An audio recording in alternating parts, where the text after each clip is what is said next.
피치랑 무디스가 트리플 A를 유지하고 있었는데 피치가 2024년도에 강등을 했고 그러면서 무디스만 남았는데 무디스가 이번에 강등을 한 거죠. AA1으로. 그러면서 미국의 이 프라임 등급이 완전 삭제가 된 겁니다. 과거에 유사 사례가 발생됐을 때 국채 경매 입찰률이 어떻게 변화했느냐. S&P가 미국의 신용 등급을 강등시켜버려요. 갑자기 미국 장기채에 대한 수요가 급격하게 줄어듭니다. 미국 S&P 증시가 한 며칠 만에 8월 5일에 보니까 엄청나게 하락을 해요. 거의 15% 이상.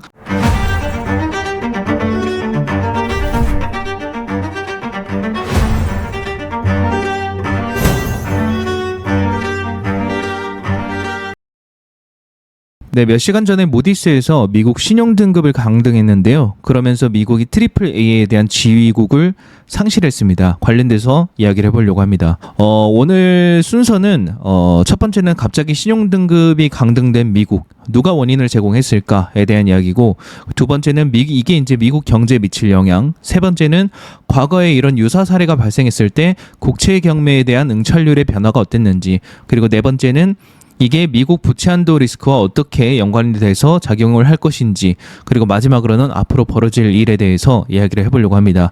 첫 번째, 누가 원인을 제공했을까? 2020년도부터 22년도까지 코로나 기간 동안 5조 달러의 유동성이 시장에 풀렸고, 그 이후에 1년 정도 통화량이 유동성이 감소하다가 다시 유동성이 증가하기 시작을 합니다.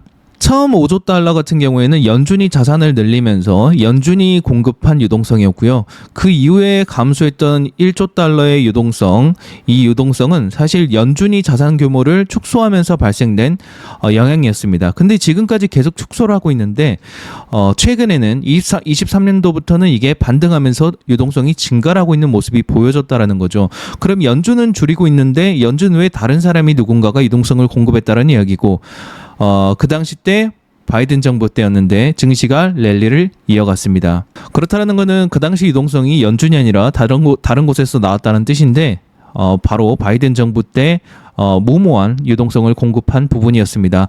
2023년도 하반기부터 유동성이 증가를 했는데, 그때 미국의 단기채 발행 비중을 보면은 폭발적으로 이렇게 증가를 합니다. 그러면서 단기채가 전체 국채의 21%에 달하는 6조 달러, 거의 한 7, 8천조 원 정도까지 규모가 엄청나게 커진 거죠. 이거는 몇 달, 그리고 1년 이내에 상환해야 되는 그런 단기채이기 때문에 상당히 단기적으로 정부의 원금 상환이나 롤오버, 이자 상환에 대한 부담이 커지는 부분이 있습니다. 그렇게 단기간 동안 엄청나게 단기채를 찍어내니까, 특히 저게 5%대 평균이자였거든요. 단기채 같은 경우엔. 그러다 보니까 22년도에 세수 대비 국채이자 지출비가 9.7%밖에 안 되는데, 이게 24년도에 18%까지 엄청나게 이자가 폭발적으로 증가를 하게 됩니다. 연에 4,750억 달러 내던 이자를 2024년도에는 8,800억 달러를 내게 되는 거죠. 그래서 거의 국방비와 맞먹는 정도의 국채이자를 내기 시작했다. 근데 그때 누가 이 유동성을 받아줬을까요? 정부가 단기채를 찍어냈다면 누군가가 사줘야지 정부의 자금이 조달이 되는 건데, 그게 바로 단기운용자금 MMF였습니다. 엄청나게 이때 2조 달러 이상 자금이 증가한 부분입니다. 국채 매입에 대해서. 그래서 원인은 바이든 정부가 대선을 앞두고 미친 듯이 돈을 풀어내기 위해서 단기채 발행을 늘리고 했던 영향이었다. 그러니까 정부의 재정 적자가 더 심화됐던, 더 가속화됐던 부분이었고요. 원래 재정 적자가 안 좋긴 했지만 국채 단기채 발행을 너무나 늘려서 단기적 유동성 리스크도 커진 부분이 있었죠. 자, 그럼 이게 미국 경제에 어떤 영향을 미칠 거냐 보니까, 이게 과거에 보면은 미국은 사실 트리플 A 국가들이었어요. 많은 신용평가사들이 뭐 트리플 A를 주고 S&P 외에는 다들 AAA를 주고 있었는데, 2025년에 무디스가 미국의 신용 등급을 AAA에서 AA1으로 하향 조정을 했습니다. 5월 16일이죠. 어제 날짜죠. 미국 시간으로. 그러면서 이제 미국에서는 더 이상 트리플 A가 없어졌고, 사실 DBRS 같은 경우는 캐나다 신용평가사고 4대 평가사의 그 네 번째이기 때문에 사실 무시해줘도 될 것 같고, 우리가 아는 글로벌 신용평가사는 S&P, 무디스, 피치인데, S&P는 이미 과거에 AAA에서 AA 플러스로 미국 신용 등급을 이미 강등을 했었고, 무디스가 트리플 A를 유지하고 있었는데 유일하게, 근데 무디스도 이번에 AA1으로 강등을 해버린 거죠, 신용 등급을.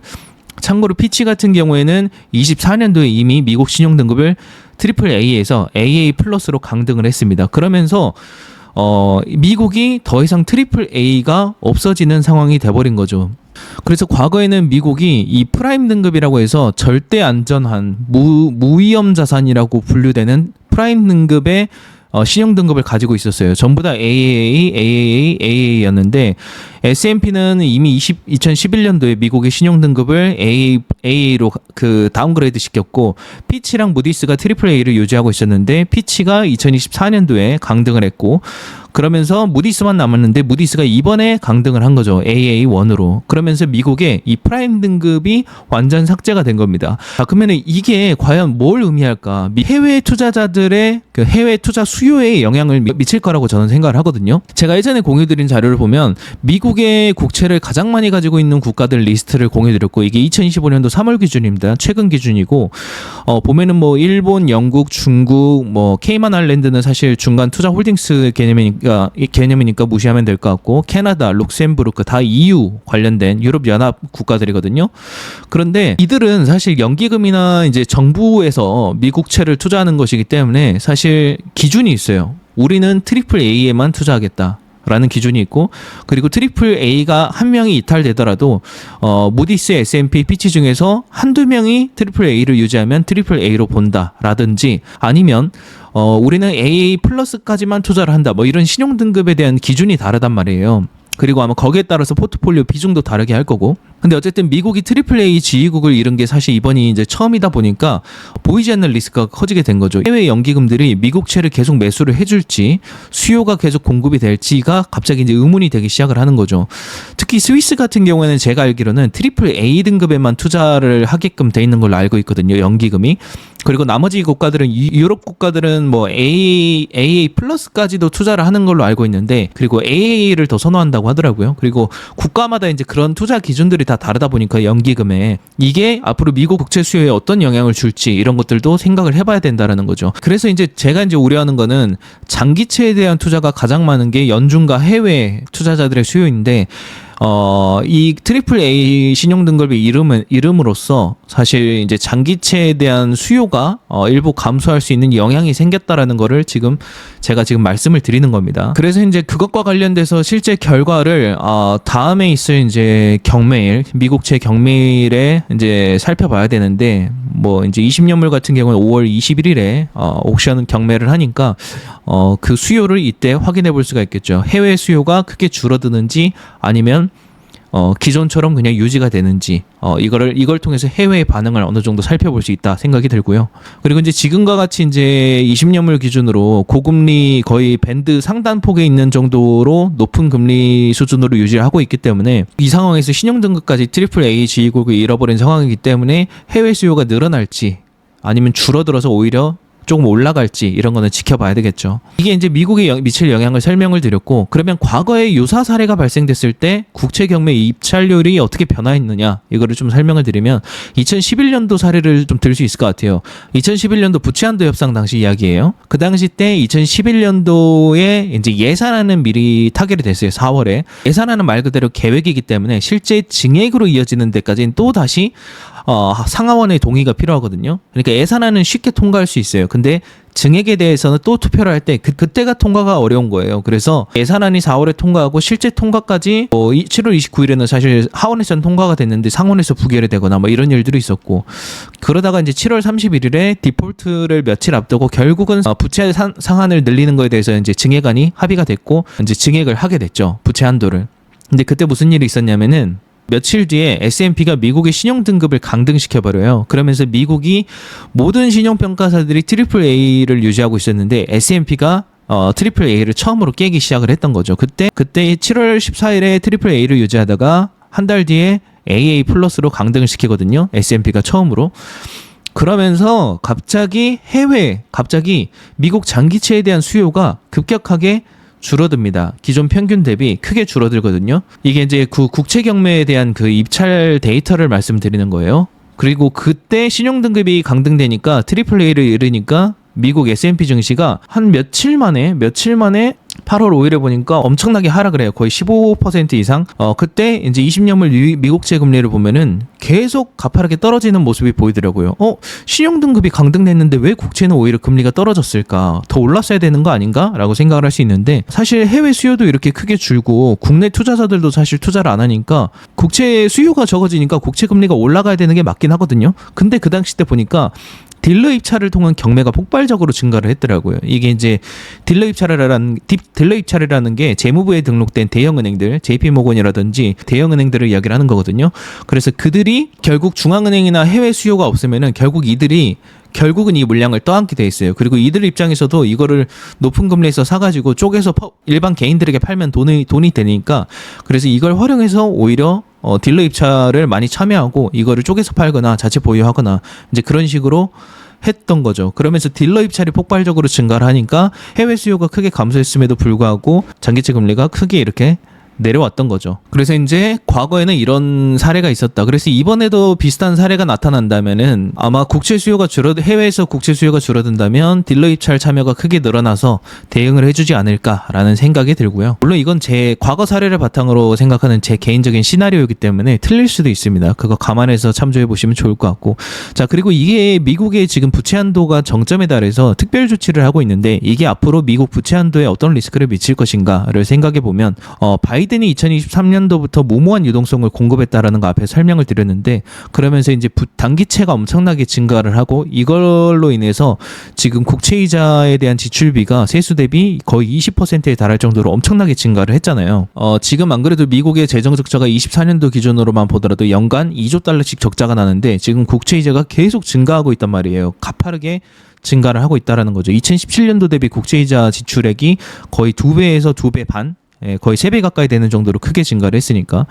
그래서 이런 방만 지출을 사실 반대하는 전통적인 당이 공화당이에요. 트럼프 1기 때도 그렇고 2기 때도 그렇고 트리플 크라운이긴 했지만 1기 때도 하원에서 많은 인원이 막 트럼프와 이제 갈등을 빚고 하다 보니까 원하는 정책을 제대로 펼치기 쉽지 않았죠. 이번에도 비슷한 분위기가 펼쳐지고 있는데, 2025년도에 지금 상원과 하원에 민주당과 공화당의 비중을 보면요, 하원 같은 경우에는 민주당과 공화당의 의석 차이가 5석밖에 차이가 안 나고 상원은 거의 6석밖에 차이가 안 납니다. 이게 뭔 말이냐면, 하원에서 부채한도 증액안에 대해서 표결을 하는데 공화당에서 3명만 반대를 하더라도 부결이 될 수 있다라는 거예요. 증액을 못할 수 있다라는 거죠.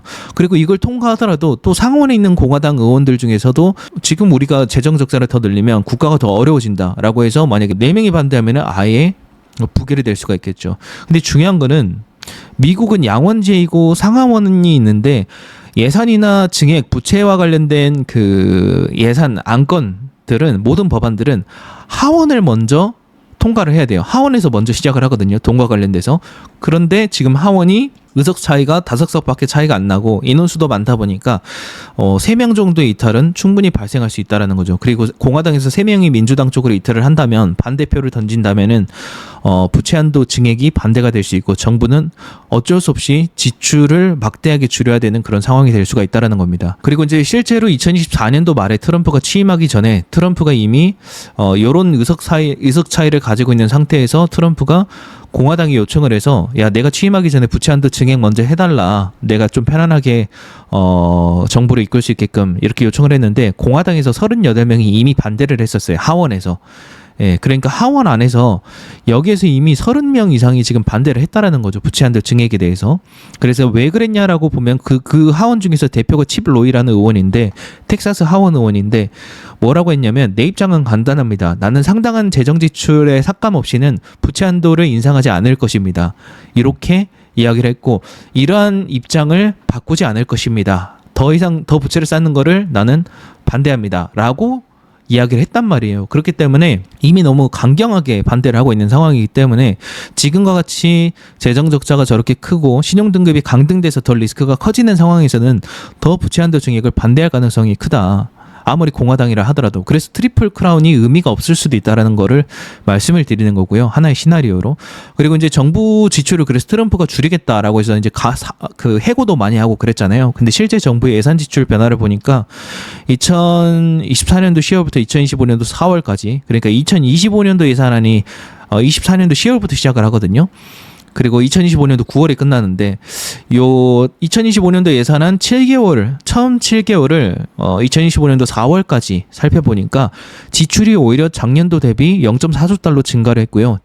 재정 적자가 0.9조 달러에서 1.1조 달러로 재정 적자가 오히려 더 증가를 하는, 지출도 늘고 적자도 더 크게 증가를 했고요. 그리고 전년도 대비 국채 이자로 지출하는 이자 지출 금액이 10% 이상 더 증가를 하면서 재정 적자 악화가 더 심화될 수 있는 가능성이 생긴 거죠. 특히 이제 고령화로 들어가면서 메디케어나 사회보장에 대한 그 필수 지출도 가파르게 증가를 하고 있거든요. 전년도 대비 이렇게.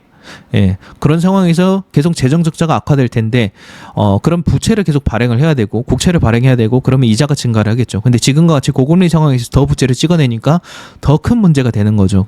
그래서 신용 등급이 이번에 무디스에서 강등을 시키고 미국은 트리플 A라는 지위를 잃어버리게 된 그런 상황이 발생된 겁니다. 그래서 이걸 회복하기 위해서라도 대규모 재정 적자를 줄여야 되고 이자를 줄여야 되는 그런 상황인 거죠.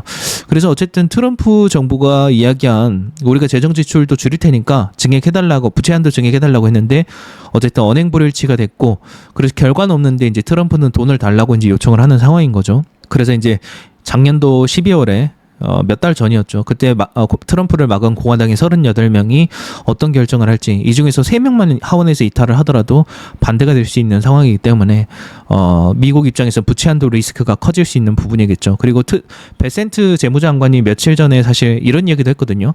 2025년도 8월이면은 우리가 긴급 조치로 뭐 땡겨서 쓰는 자금조차도 다 써버리게 된다. 현금이 고갈되고 급여도 못 나가고 디폴트에 빠지게 된다. 그러니까 의회에서 지금 빠르게 부채 한도 좀 증액해달라. 이제 이런 이야기를 했는데, 이런 이야기를 하는 거를 보면은 지금 하원이나 상원에서도 지금 공화당 측에서도 지금 부채 한도를 늘리는 거를 반대하고 있는 상황인 것 같다. 왜냐면 반대를 하지 않는 이상 사실 베센트가 굳이 이런 말을 할 이유도 없고, 그리고 2025년도 4월까지의 재정 적자 확대나 지출이 증가한 걸 보면은 공화당이 원하는 거를 달성하지 못했거든요. 하원이 원하는 거를. 예, 그리고 이제 왜 또 그렇게 생각을 하냐면 과거의 사례를 보면은 예산안이 통과되고 부채 한도가 증액되는 데까지 짧은 길면은 뭐 4달에서 7달까지도 걸리거든요. 2011년도 때 갈등, 민주당과 공화당의 갈등이 심할 때는 4달이나 걸렸고요. 이때는 트리플 크라운도 아니었어요. 이때는 이제 그 상하원이 당이 다 달랐어요. 그러니까 더 어려웠던 거고, 그리고 이제 2013년도에는 7개월이나 걸렸고, 그리고 이제 허리케인 붙거나 아니면 민주당이 상하원을 다 잡고 있었을 때는 증액안이 뭐 한두 달 만에 빠르게 되기도 하고 그랬었거든요. 근데 민주당은 원래 증액을 하면서 복지를 늘리자라는 정책이 강하고, 공화당은 재정 적자나 지출을 줄이자는 입장이 강한 사람들이 많기 때문에 입장이 다른 거죠. 근데 지금은 이제 공화당이 됐는데 부채를 더 늘리려고 하니까 그리고 이자도 엄청나게 부담이 커지고 있는 상황에서 신용등급까지 이번에 강등이 돼버리니까 더 하원에서 반대를 할 가능성이 크지 않나. 이제 이게 이제 새로운 리스크로 작용할 수가 있다라고 생각이 들고, 그래서 이제 베센트가 지금 이렇게 요청을 하는 게 하원에서 지금 반대가 많아서 증액안이 원활하게 되지 않고 있는 그런 상황인 것 같다. 예, 그래서 이제 그게 부채 한도 리스크를 만들어낼 수 있다라는 부분이고, 특히 이번에 미국 무디스가 신용등급을 강등을 했기 때문에 트리플 A라는 지위를 잃었기 때문에 더 그럴 가능성이 있지 않나 이렇게 생각이 들어요. 그래서 그렇게 부채 한도를 안 늘려주면 미국 정부 입장에서 할 수 있는 게 결국은 디폴트까지 존버를 하거나 아니면 재정 지출을 미친 듯이 줄여야 되는 건데, 재정 지출을 줄인다면 지금 재정 지출 국방비, 비국방비, 사회보장, 우리나라 따지면 4대 보험, 메디케이드까지, 그리고 국채이자 이렇게 주요 지출처인데 2024년도 기준으로 지금 지출이 6.6조 달러, 그리고 재정 적자가 한 해만 1.9조 달러를 기록을 했거든요. 네, 이거를 이제 대수술 한다면 그 트럼프 얘기 대수술 시나리오를 한번 올려드린 적이 있는데 그거를 한번 참조해 보시면 좋을 것 같고요. 자세한 거는 국방비 같은 경우는 사실 인건비나 유지 비중이 한 50% 예산이 나가거든요. 그래서 요거를 아마 사람에 대한 부분이다 보니까 국방비에 대한 부담을 다른 국가에 전가를 할 가능성이 있다. 해외에 미국이 경찰 역할을 하는 거를 다른 국가의 비용을 더 부담시킬 가능성이 있고, 그래서 여기 지출을 줄이는 거죠. 그리고 비국방비가 이제 보조금이나 이런 것들인데, 전기차 보조금이나 이런 것들, 그런 보조금 약속했던 거를 대폭 삭감하고, 뭐 사회보장이나 메디케어 사이드 같은 경우에는 뭐 사회보장 같은 경우는 당장 손을 쓰기가 어렵지만 메디케어 사이드에서는 사실 처방약, 엊그저께 이제 이야기 들고 나왔죠, 트럼프가. 그래서 처방약을 미국이 지금 이제 중간에 PBM사라는 이제 약값에 대한 협상을 하는 민간 업체들이 있는데 그들이 사실 로비도 받고 뇌물도 받고 리베이트도 받으면서 가격이 폭발적으로 비싸진단 말이에요. 중간에 유통사들이 계속 끼면 낄수록 비싸지는 게 당연히 최종 도매 소매 가격인 거죠. 그래서 이제 그런 부분인데 미국은 그러다 보니까 그 약값이 다른 해외 국가들 대비 압도적으로 비싸요. 몇 배 이상 비싸거든요. 그러다 보니까 트럼프는 그거를 미국에서 너네가 보조금 혜택, 메디케어나 메디케이에 대한 정부의 보조금 혜택을 받으려면은 처방약에 대한 판매 가격을 해외 최저가 수준으로 맞춰라고 해서 제약사들의 마진을 크게 줄여버릴 만한 그런 발언을 한 거죠. 그렇게 되면 정부 입장에서는 재정 지출을 메디케이에서 상당히 크게 줄일 수가 있는 거고, 그래서 좀 지켜봐야겠죠. 그래서 지금 뭐 제약주들 보면 주가가 막 박살나고 있잖아요. 유나이티드 헬스케어라든지 뭐 주가가 하루 만에 뭐 10% 이렇게 밀리던데. 그래서 아무튼 그런 영향들이 있는 거죠. 재정 지출을 줄이려고 한다면. 그러면 대규모 또 감원도 나올 수가 있는 거고. 그리고 이제 이자 같은 경우에는 너무 이제 가파르게 증가를 하고 있고, 앞으로도 부채를 또 늘려야 되니까, 부채 한도가 달했으니까. 그래서 이거 같은 경우에는 결국은 답이 없어요. 국채 금리가 빠르게 떨어져 줘야지만이 이건 해결할 수가 있어서, 지금 제일 큰 문제가 이거잖아요. 무디스에서도 지금 요거 이야기를 많이 하는 거고. 그래서 얘를 일단은 크게 줄이려면은 국채 금리가 빠르게 떨어져 줘야 된다. 그래서 연준이 공개 시장 조작을 통해서 연준이 개입해서 국채 금리를 낮춰주든, 대형은행들의 딜러 입찰을 대폭 늘리거나, 아니면은 대형은행들의 SLR 규제를 완화해서 국채를 익스포저 비중에서 빼줘가지고 국채 매입을 대규모로 하게끔 해준다라든지, 그래서 해외 수요가 줄어드는 만큼 국내 수요를 대폭 늘려가지고 일본처럼, 그래서 국채 금리를 조작해라, 이제 이런 형태로 할 수 있겠죠. 그럼 국채 이자가 크게 떨어지니까. 그래서 가장 현실적으로 이자 지출을 크게 줄이려면은 저는 이거라고 생각을 하거든요. 그래서 근데 중요한 거는 이 모든 것들에 대한 지출을 크게 줄인다라는 거 보면은 결국 다른 국가가 부담이 커질 수가 있다라는 거, 그리고 기업들이 단기적으로 보조금이 없어지면은 좀 부담이 생길 수 있다라는 거, 처방약에 대한 이런 그 대규모 지출에 대한 삭감을 한다고 하면은 재정 지출은 크게 줄겠지만 기업들의 부담이 커져서 감원이 커질 수 있다라는 거, 뭐 여러 가지 이슈들이 발생을 할 수가 있겠죠. 그리고 정부가 지출을 줄인다라는 거는 시장에 공급하는 돈을 줄이겠다라는 의미인 거잖아요. 부채를 줄이기 위해서. 그렇기 때문에 어떠한 형태로든 시장에 충격이 가해질 수밖에 없다라고 생각이 들고, 과거라면은 사실 국채이자 지출 비중이 크지 않다 보니까 국채를 마구마구 늘려서 이런 부족한 부분을 충당하고 보조금을 더 줘도 됐지만, 지금은 늘리는 족족 국채이자가 폭발적으로 증가하는 고금리의 단계에 있다 보니까 그게 쉽지가 않은 그런 상황인 거죠. 그래서 무디스도 미국의 이런 상황에서 어쩔 수 없이 부채를 늘려야 되는데 국채 금리가 너무 높으니까 여전히 그 리스크를 크게 봤던 거라고 생각을 합니다. 그래서 정리하면 최대의 적자를 기록하고 있는 미국, 트리플 A 지위국을 상실한 미국, 그리고 공화당 안에서의 의견 갈등이 예상이 되고, 그리고 부채 한도 리스크로 이어질 수 있다. 거기다가 지금 상호관세라는 미국이 보호무역주를 시작을 하면서 앞으로 물가를 더 치솟게 해가지고 소비 심리를 크게 위축시킬 수 있는 경제 침체로 이어질 수 있는 상황이기 때문에 더 리스크가 큰 거죠. 특히 미국 수입 평균 실효관세율이라는 거는 실제 부과된 관세 수입의 총액을 전체 수입액의 합계로 나눈 거라서 실제 관세라고 보시면 됩니다. 실제 적용된 관세. 국가마다 다르지만 실제로 정부가 걷어들인 관세를 전체 미국이 수입한 금액으로 나눈 거예요. 근데 지금 수준이 거의 과거 그 대공황 수준까지, 높은 수준까지 지금 올라와 있는 상황이기 때문에 상당히 리스크가 큰 상황인 거죠. 물가를 치솟게 하기 위해. 그래서 연준도 금리를 내리기도 쉽지 않고, 그래서 이제 국채 금리가 내려가기도 쉽지 않는 그런 상황이다 보니까 연준과 정부의 반대되는 정책이 지금 계속 시장을 악화시키는 그런 모습이에요. 근데 더 중요한 건 뭐냐면, 이렇게 관세까지 부과가 됐는데 지금 미국은 여전히 중국 의존도가 높거든요. 근데 뭐 무역 협상은 잘 됐다고 하지만 중국이 어쨌든 세계 최대의 공장이고 미국은 중국 의존도가 높기 때문에 물가에 상당한 영향을 미치거든요.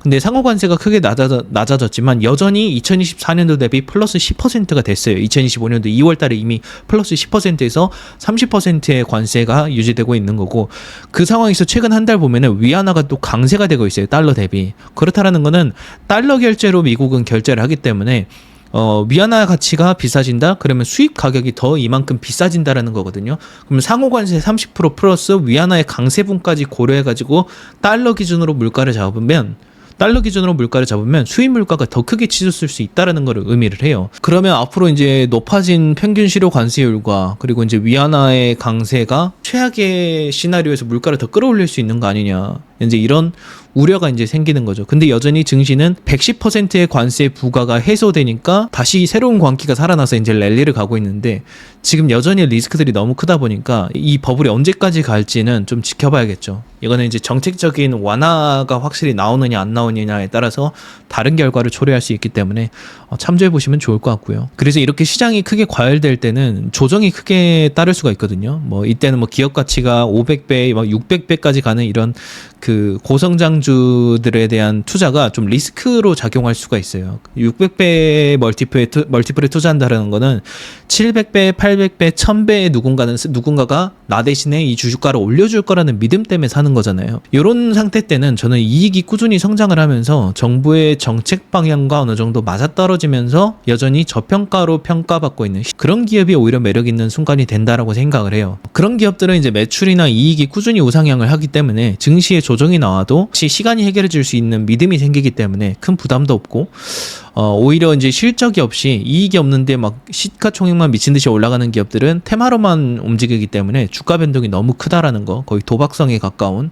그래서 이제 아세안패스는 이제 매년 매출액과 이익이 꾸준히 성장하는 기업이면서 매년 이익은 성장하는데 또 미래 성장을 위해서 새로운 투자가 많이 필요 없는 기업, 그리고 이 두 개의 조건을 만족하면서도 멀티플이 여전히 시장의 주목을 받지 못해서 저평가인 기업, 이 세 가지의 조건을 만족하는 기업을 좋아합니다. 그래서 이제 그것과 관련돼서 집중적으로 설명하는 제가 프리미엄 멤버십을 런칭을 하고 있고요. 프리미엄 멤버십을 6월에 이제 런칭을 하고요. 런칭 후에는 이 조건에 만족하는 30개 기업을 필터링해서 집중적으로 같이 스터디해 나가는 시간을 가지려고 합니다. 어떤 형태의 스터디인지 이해가 필요할 것 같아서 간단한 예시를 간단하게 요약해서 설명을 드리면, 예를 들어서 트럼프가 의약품 관세를 2주 내에 발표를 하겠다. 우리나라는 다른 나라에 비해서 약값을 너무 비싸게 사고 있고 그로 인해서 정부의 메디케어 지출이 폭발적으로 증가해서 재정 적자를 악화시키고 있다. 그래서 미래에는 더 재정 적자가 얘 때문에 커질 것이다. 그리고 그 커지는 이유가 2003년도 이후에 조지 부시가 처방약에 대한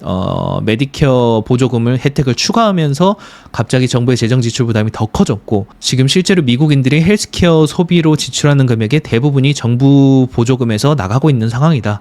그러니까 이게 약값이 비싸지면 비싸질수록 정부의 부담만 커지고 정부의 재정 적자만 악화되는데, 중요한 게 미국에서 판매되는 약값이 다른 나라에서 판매되는 약값 대비 압도적으로 비싸서 미국은 지금 트럼프가 다른 나라의 최저가에 맞추겠다라고 한 거고, 그렇지 않으면은 뭐 미국에서 유통을 금지한다라든지 뭐 그 대체품이 있다면, 대체품이 없으면 금지는 못하겠지만 어쨌든 불이익을 주겠죠. 그러거나 아니면 보조금, 약값을 이렇게 낮추지 않으면 이 가격에는 미국 보조금 혜택을 받지 못한다라고 해서 소비자들로 하여금 바이오시밀러 같은 좀 더 저렴한 곳으로 전환이 되도록 유도를 하거나. 그래서 미국 정부는 이렇게 처방약에 대한 지금 이제 정책을 새롭게 내고 있는 그런 상황이고요. 그리고 이제 앞으로 미국이 이렇게 중위 연령이 가파르게 증가하고 있는 게 고령화로 빠지고 있다라는 뜻이고, 고령화로 가면 갈수록 사실 소득과 지출이 올라가다가 이제 줄어들게 되거든요. 연령대별로 고령화로 가면 갈수록 소득과 지출이 줄어든다. 근데 그런 상황에서 고령화로 갈수록 유일하게 증가하는 게 이 헬스케어에 대한 지출이구나. 그러면 시간이 가면 갈수록 미국은 헬스케어에 대한 지출이 계속 증가를 할 건데, 이 상황에서 약값이 계속 비싸지면은 미국 재정 적자의 부담이 커지니까 지금 트럼프가 여기에 대해서 정책을 새로 펼쳐서 처방약 가격을 최대한 낮추는 것을 유도를 하고 있잖아요. 그래서 재정 지출을 줄이는 걸 유도하고 있잖아요. 그럼 그 시장 안에서 가장 큰 게 뭘까? 가장 큰 파이가 뭘까 하면 항암제, 자가면역 질환, 뭐 심혈관계, 뭐 중추신경계, 전 세계적으로 뭐 이런 시장 규모가 있는데, 그 중에서 이제 자가면역 질환을 예시로 들면은 매년 빠르게 성장하고 있으니까 시장 규모가, 그 안에서 지금 가장 잘하고 있는 애들이 누굴까라고 꾸준히 우상향하고 있는 애가 누굴까 보면 머크앤코라는 기업입니다. 제약사인데, 그리고 매출액이나 이익도, 남기는 이익도 계속 우상향을 해나가고 있는데, 근데 그 우상향을 해나가는 데에서 가장 큰 영향을 미치는 게 누굴까라고 보면 이 키트루다라는 이제 의약품이더라고요. 그래서 이게 뭘까? 얘가 뭔데 다른 애들은 지금 매출이 안 늘어나는데 왜 얘만 폭발적으로 증가를 하면서 전체 매출을 키우느냐? 그러면 지금 매출과 이익의 성장은 얘가 만들고 있다라는 건데, 키트루다. 그럼 얘는 뭐지라고 보니까 면역 항암제래요. 아까 말씀드린 게 시장 크죠, 면역 항암제. 근데 그 중에서 얘가 세계에서 가장 많이 팔리는 면역 항암제 중에 하나래요. 연매출이 여기에서만 300억 달러 이상이 나온대요. 수십 조가 나온다라는 거죠. 근데 얘가 계속 폐암이나 흑색종, 방광암 이렇게 암에 대한 적응증을 확대를 하는 거죠. 종류. 여기에만 쓸 수 있었는데 여기에도 쓰게 하고 여기에도 쓰게 하면서 계속 적용할 수 있는 범위를 늘리니까 계속 여기에서 매출이 가파르게 증가를 하는 거예요. 그러면 경영도 잘하고 있네. 좋은 약으로 파일을 확대시키면서 매출을 빠르게 증가시키고 있고, 그리고 미국에서 가장 큰 시장 중에 하나니까 앞으로 먹을 거리도 많겠네. 그런데 리스크가 있다. 그게 뭐냐? 미국 안에서 특허가 28년이면 만료가 되고 유럽에서 30년이면 만료가 되네. 특허가 끝나면 무슨 일이 일어나지? 바이오시밀러라는 복제약들이 이제 나오기 시작하겠구나. 성능은 비슷하거나 더 개선이 됐는데 가격은 훨씬 저렴한 복제약이 나오겠구나. 그러면 그때부터 얘는 이게 리스크가 되고 돈을 못 벌겠구나. 그러면은 그 복제약을 가장 먼저 출시할 수 있는 애가 누굴까? 삼상을 지금 가장 빨리 진행하고 있는 애들이 누굴까라고 보면은 누가 있구나. 이렇게 바이오시밀러에 대해서 판단을 할 수가 있고, 그러면 얘네가 2028년도 30년도부터 여기서 돈을 긁어 모으겠구나. 그러면 걔네의 실적은 어떻게 될까? 이제 이렇게 계속 추적을 해나가면서 그러면 그 다음 리더의 실적은 어떻게 되고 있고, 얘가 여기서 이 시장에서 똑같이 얘처럼 빠르게 적응점 확대해 나가면서 빠르게 성장할 수 있는 애들인가, 이렇게까지 보면서 기업을 계속 꼬리에 꼬리를 물면서 스터디를 해나가는 거고, 정부의 정책에서부터 시작을 해가지고, 그리고 나서 이제 마지막으로 보는 게 여전히 시장의 주목을 못 받는 밸류가 낮은 저평가 종목인가. 그 저평가의 기준도 이제 여러 기준으로 들 수 있겠지만, 네, 그래서 이제 이 아세안패스의 프리미엄 멤버십에서는 이런 기업이 이런 구조로 돈을 벌고 이걸 통해서 돈을 많이 버는구나. 근데 이거를 경영진이 똑똑해서 이거의 적응증을 확대시키면서 기술력, 진입장벽이 높은 기술력을 가지고 있고 특허도 가지고 있는데 이거에 대한 적응증을 늘리면서 파일을 빠르게 늘리면서 매출을 폭발시키고 있구나. 근데 얘가 마진도 좋네. 그러면 시간이 가면 갈수록 이제 매년 이익이나 성장이 가파르게 증가를 하는 걸 알 수가 있고, 이제 이렇게 계속 꼬리에 꼬리를 물면서 잠재 기회를 찾아가는 그런 그 프리미엄 멤버십이라고 봐주시면 될 것 같습니다. 간단하게 이제 좀 설명을 드렸는데 더 원래 내용이 많지만, 그래서 이제 요런 그 아세안패스와의 이런 스터디를 같이 해나가고 싶은 분들이 있으시다면은 본 영상의 댓글에 있는 링크에서 안내문을 한번 읽어보시면 좋을 것 같고요. 6월 초에 출시하다 보니까 이제 한 1-2주 정도 기간이 남았는데 그 기간 동안 특별 할인을 제공을 해드리고 있어요. 그래서 그 기간이 지나면은 이제 그런 할인 혜택이 없다 보니까 관심 있으신 분들은 한번 안내글을 봐주시면 좋을 것 같습니다.